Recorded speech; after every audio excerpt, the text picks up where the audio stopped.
Guys, this is going to be part 2 of me making a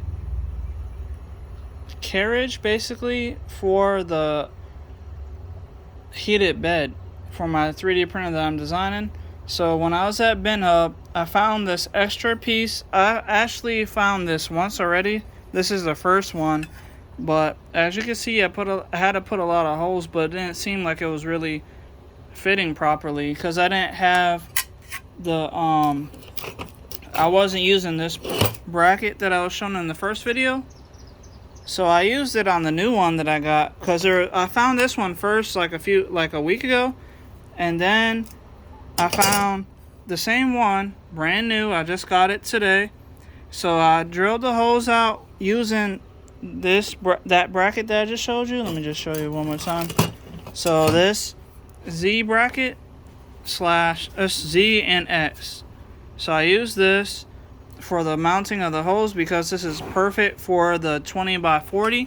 So we'll slide up and down in those 3 holes using the wheel up and down. So I used those with the pencil to make the marks for the holes. Use my drill.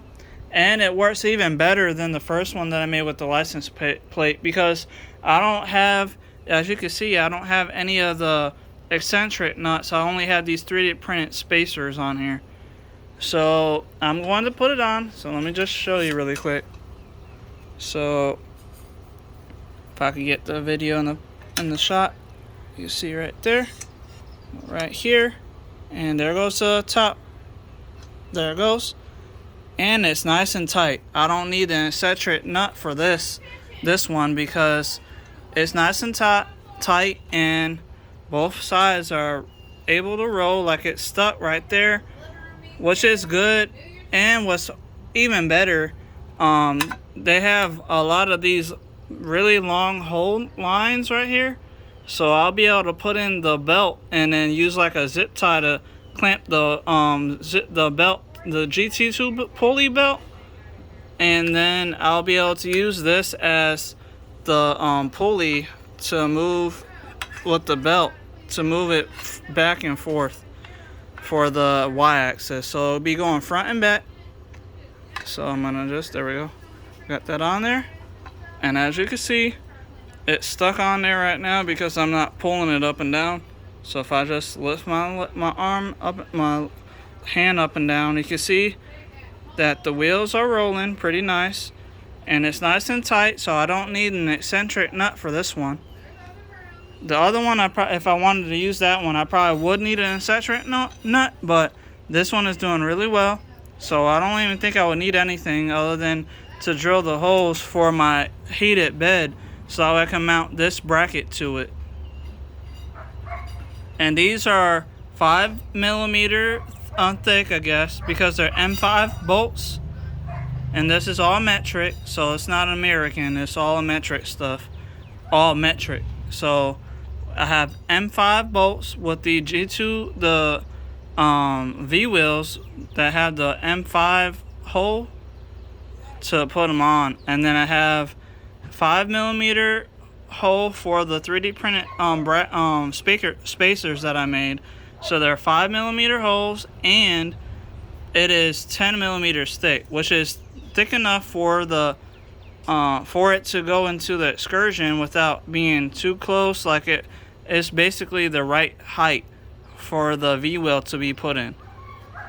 So as you can see, it's looking pretty well. So I'm getting closer and closer. Like every day, I'm pretty much working on this.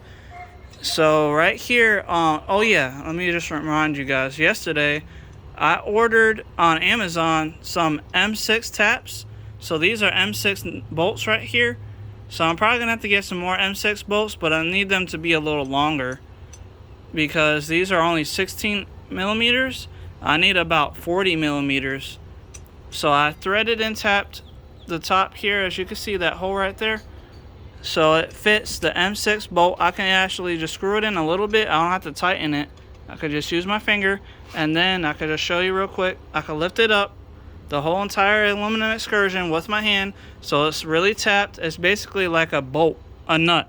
So the aluminum excursion is basically a nut now, because that hole, I tapped it to be like a nut, so now it can actually mount in there perfectly.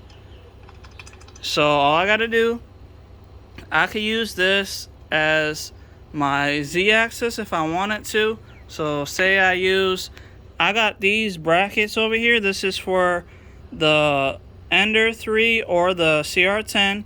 It has 2 spots, and right there, that hole is for the T8 nut for the leaded, the threaded rod for 3D printers. So I can use this if I wanted to, because it is made for 3D printers, because the bracket is all set up for basically a CR10 or an Ender 3. So I got that one, and then I also have this one for the other side.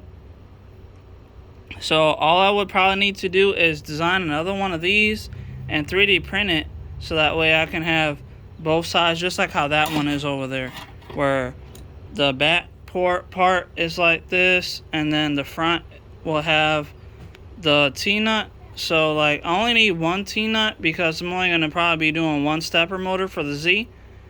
So basically I'm pretty much getting really close to being able to make my really big 3D printer. And if you guys want to see more about the 3D printer and how I'm designing it, I'm designing it originally in Blender first. I got the STL files from Thingiverse for the 20x40 aluminum excursions, and then I'm designing it in Blender using that information. So I already used the regular Blender cube, and scaled it out to be the size of the heated bed that I have. So my heated bed is actually 16 inches squared, which is actually going to be 406.04 millimeters if you're thinking about it in metric. But so if you guys are wanting to see more about how I'm designing this 3D printer, please comment down below, so that way I can make more videos for you and showing you the step-by-step process. But I hope you guys are liking the video. Please, let me just tap it, see if it goes down if I tap it. Please like, share, subscribe, and let me know what you're thinking in the comments down below. I'll see you guys in the next video. Goodbye.